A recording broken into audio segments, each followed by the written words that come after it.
I never thought my own mother would be the reason I got arrested.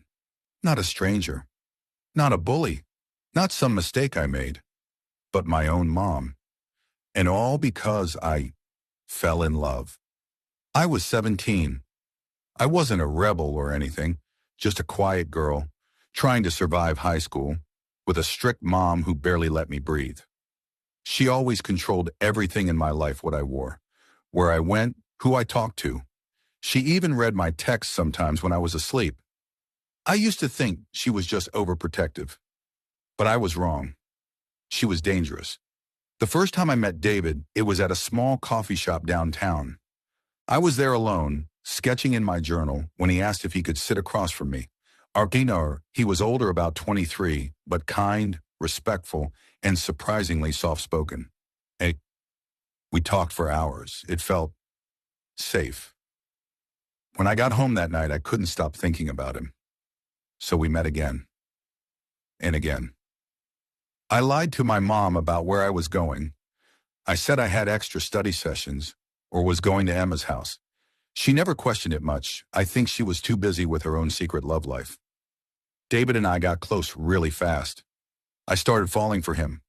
Then, one day he asked about my mom. "What's her name again?" he said casually.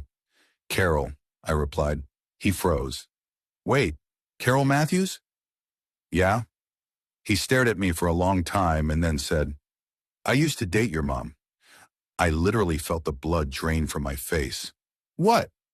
He explained everything. They dated briefly 2 years ago. He said she cheated on him with a married coworker and ghosted him afterward. "I had no idea you were her daughter," he said, "but I still care about you. I just thought you should know." I should have walked away, but I didn't, because I wasn't in love with the guy who dated my mom. I was in love with David, the one who saw me when no one else did. So we kept it secret. I made a fake name in my phone for him, Danny, and created a second Instagram just for us. It felt crazy, but kind of thrilling too. But secrets never stay secrets for long. One evening I came home and found my mom sitting at the kitchen table. My sketchbook was open in front of her. It had a drawing I made, me and David holding hands under a streetlight. His name was written in the corner. She looked up at me, eyes cold. "You're seeing him?" I froze. "It's not what you think. You're sleeping with a man who used me?" "Mom, it's not like that. You are disgusting." Then she did something that still haunts me. She smiled. Not a warm smile, not a sad one, a cruel one, like she'd just won something. "If you keep seeing him," she said, "I'll make you regret it." I didn't know what that meant. I thought she was bluffing. A few days later, I was pulled out of school by a police officer. At first, I thought someone died, but when I got to the station, I saw her sitting there with red eyes and fake tears. "She assaulted me," my mom told them. "She shoved me into a wall when I tried to take her phone. I was just trying to protect her." She snapped. I was stunned. "That's not true. I didn't touch you." "She left a bruise," she said, pointing to her shoulder covered with makeup, but clearly faked. The officer looked at me. "We have to take this seriously. You're being detained for questioning." "What?" "I was fingerprinted, photographed." My mom watched the whole thing like it was a movie she enjoyed. She didn't flinch. She didn't even look away. When they put me in that holding room, I cried so hard my chest hurt. I had no one to call. My dad left us years ago. My friends wouldn't believe me. And David, I didn't want to drag him into this. But then something happened. Something that changed everything. When the officer came back in, he had a folder in his hand. Inside it were screenshots of my fake Instagram, of messages between David and me, of drawings from my sketchbook. She had sent everything. My own mom built a case against me.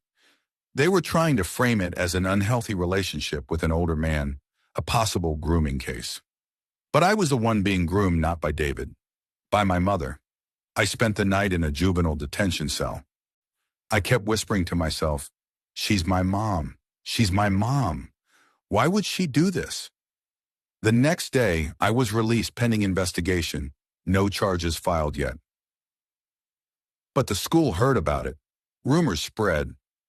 I lost friends overnight. When I confronted my mom at home, she just said, "Now you know what happens when you cross me." I couldn't believe it. She enjoyed this. She wanted to ruin me. And then she said, "You're lucky I didn't tell them the rest." "Oh, what rest?" She leaned in, eyes glowing with satisfaction. "Rob, you think David's innocent? You have no idea what that man really did." And that's when I realized this wasn't just about me.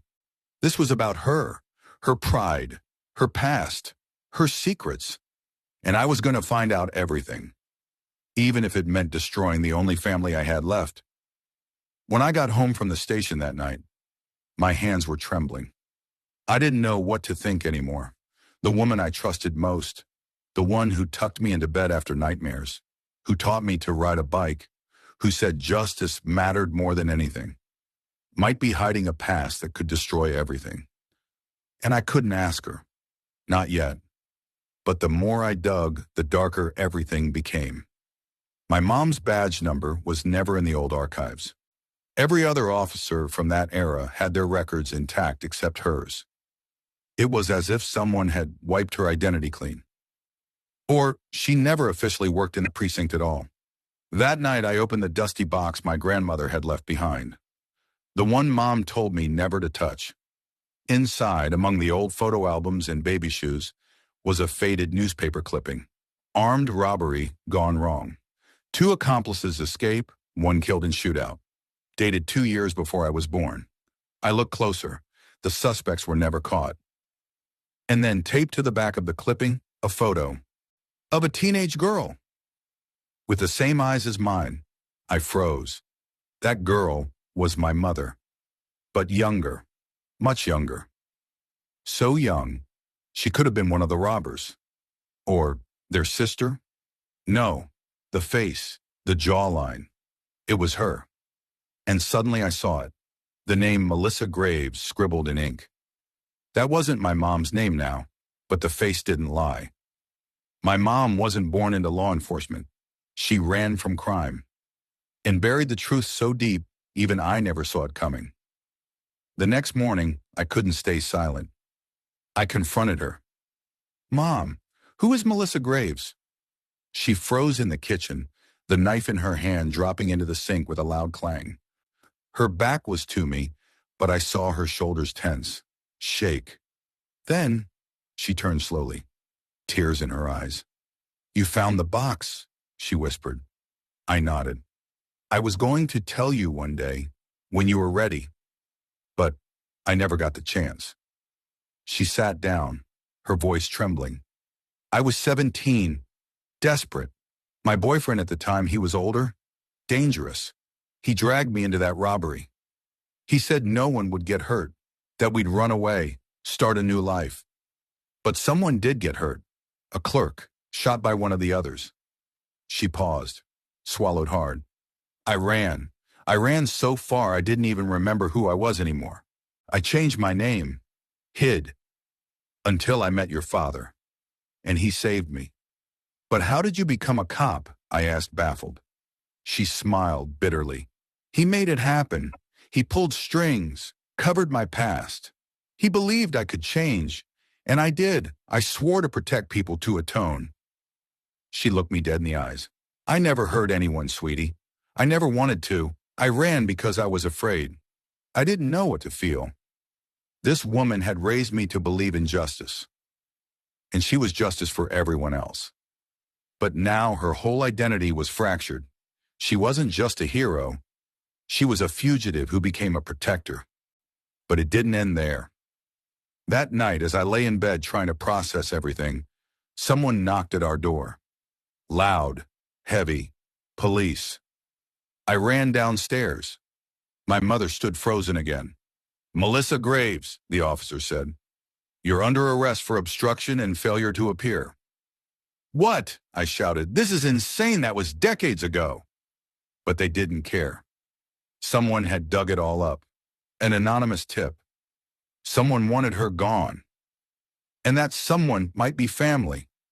After they cuffed her, my mom looked at me through teary eyes. I'm sorry. I didn't want this to fall on you. But it already had.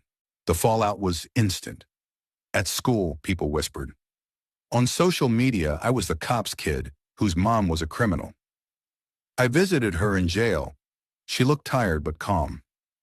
I don't regret the life I made, sweetheart. I regret not telling you sooner. We held hands across the glass. I'll testify, I said. I'll tell them everything you did as a cop, every life you saved. She smiled. That's my girl. I started digging again. Into old reports, rescue cases, files she never mentioned. And I found something shocking. One of the children she saved from a trafficking ring had grown up to become a DA, a powerful one. And when I reached out, he remembered her. She saved my life, he told me. If it weren't for her, I'd be dead. I told him everything, the robbery, the alias, the truth. And he promised to help. The trial was brutal.